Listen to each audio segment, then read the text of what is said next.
여러분 안녕하십니까, 진성호입니다. 지방선거에서 참패한 민주당이 지금 이재명 책임론으로 술렁이고 있습니다. 자, 방금 전 민주당의 지도부인 비상대책위원회는 긴급회의를 갖고 전원이 사퇴하기로 결의했습니다. 윤호중, 박지원 공동비대위원장을 비롯해서 조응천 의원 등 비대위원 전원이 사퇴를 발표했습니다.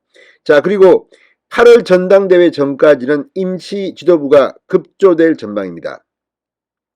자, 지금 홍영표 의원 등 친문 진영은 이번 지방선거의 참패를 이재명의 책임으로 공격하기 시작했습니다. 그런데 이재명 입장에서 더 심각한 것은 이런 친문 진영의 공격이 아닙니다. 그동안 당 비주류였던 사람들, 박지원 전 국정원장, 박영선 전 장관, 김혜영 전 의원 등이 이재명을 공격하고 났습니다. 때론 직설적이고 때론 완급한 표현을 썼지만 결론은 이재명 하나 살자고 민주당을 죽였다, 이런 취지의 발언입니다.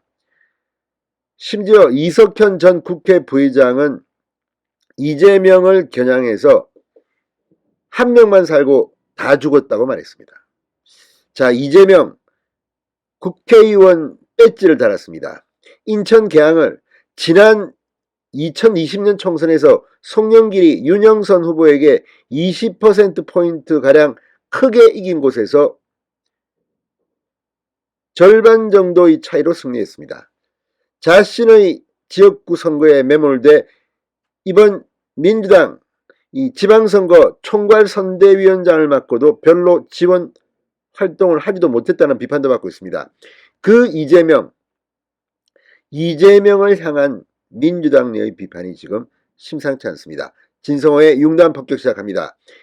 이재명 민주당 상임고문을 융단 폭격합니다.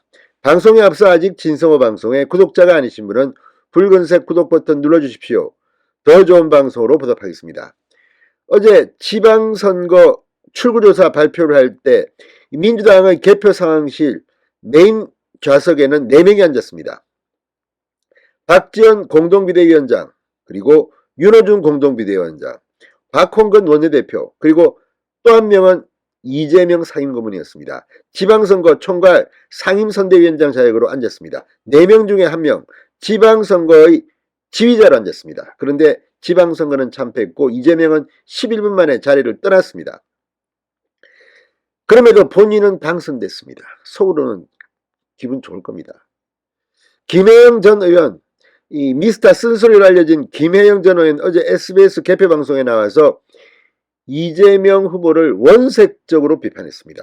말은 품격이 있었지만 내용을 보면 이재명이 왜 명분 없이 인천 거기에 공천을 받아서 이 모양 이 꼴을 만들었느냐는 책임 추궁이었습니다. 자, 민주당 지도부 방금 전 지방선거 참패를 책임지고 모두 물러났습니다. 이재명은 어떤 책임을 질 겁니까? 자, 지금 이 민주당 내의 분위기를 보면 이 친문 진영은 분명히 이제 전당대회를 앞두고 이재명을 몰아세우고 있습니다. 아마 이재명은 하지 못할지도 모릅니다. 그러나 이재명처럼 얼굴이 두꺼운 사람은 또 하겠죠. 자, 어제 박지원 전 국정원장이 이재명을 겨냥한 것으로 해석되는 글을 올렸습니다. 자기는 살고 당은 죽는다는 말이 당내에 유행한다더니 국민의 판단은 항상 정확하다. 당이 살고 자기가 죽어야 국민이 감동한다. 정처 없이 걷는다. 자, 전략공천위원장을 맡았던 이원욱 의원은 이재명 친구 상처뿐인 영광 축하합니다라고 했고, 이석현 전 국회 부의장은 한 명 살고 다 죽었다. 험난한 역사 속에 부대끼며 생존해온 민주당 70년을 돌아본다. 면피용 반성문, 진정성 없는 혁신에 국민은 식상한다. 쇄신은 책임 큰 사람들이 물러나는 데서 시작해야 한다. 이재명 물러나라는 말로 해석됩니다. 자, 여기에 박영선 전 장관까지 가세했습니다. 자, 이 박영선 전 장관 한 달 전 자신이 썼던 것을 다시 공유했습니다. 박영선은 오늘 자신의 페이스북에 몇몇 분들이 다시 읽게 된다며 보내주셔서 나도 다시 읽어본다. 그리고 민화를 다시 들여다본다. 조선시대 고양이 탈을 쓴 호랑이를 그린 민화의 주인공은 어떤 심정으로 호랑이 몸짓에 고양이 얼굴을 그렸을까? 지난달 7일 자신이 썼던 글을 공유했습니다. 명분과 실리를 놓고 정치권이 다시 시끄럽다. 개양과 분당에 대한 그저 바라볼 수밖에 없는 상황 속에서 훈절을 위한 연기는 살 속으로 소리 없이 파고들고 있다. 박지원은 애둘러 민주당의 명분이라는 표현을 썼으나 그것은 시간이 지나면 화살로 돌아올 가능성이 높다. 기왕지사 이렇게 된 것 크게 품고 눈 감아주자는 조언도 있다. 그러나 그러기에는 다가올 미래가 너무 혼란스러워 보인다. 그래도 애당심이라는 것에 기대해보지만 원칙과 공정이라는 가치 앞에 더 혼란스러워지는 마음이다. 어찌 보면 대한민국 각 분야 가운데 가장 고무줄잣대를 지속하는 곳이 정치권이다. 특히 공천시전이 오면 더하다. 그 고질병은 반드시 혁신해야 하는 대한민국의 미래다. 어제 정치권에 있었던 두 사건은 그러한 공천시전의 연장성에 있다는 명쾌하지 못함을 남겼다. 자, 박영선이 언급한 이 두 사건은 민주당의 이재명 인천 계양을 전략공천 결정과 안철수 후보의 분당갑 출마 선언을 가리킵니다. 안철수는 명분 있게 갔고 이재명은 비겁하게 갔다는 취지로 해석됩니다. 당시 박지원은 이재명 공천 결정과 관련해 성남 사수가 정치적 고향을 지키는 이재명의 명분이라면 계양 차출은 지방선거 승리로 윤석열 정부의 독주를 막고 국민과 민주주의를 지켜야 하는 민주당의 명분이라고 주장했습니다.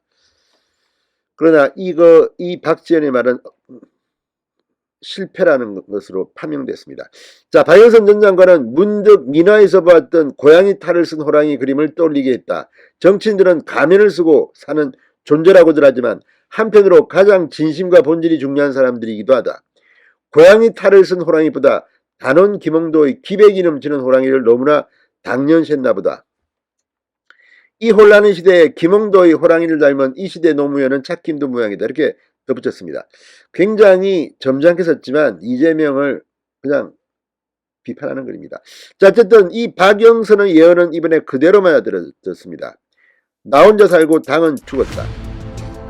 이재명 앞으로 어떻게 될까요? 당권 도전은 그렇게 쉬워 보이지는 않습니다. 진성호의 윤단 목격이었습니다. 여러분 감사합니다.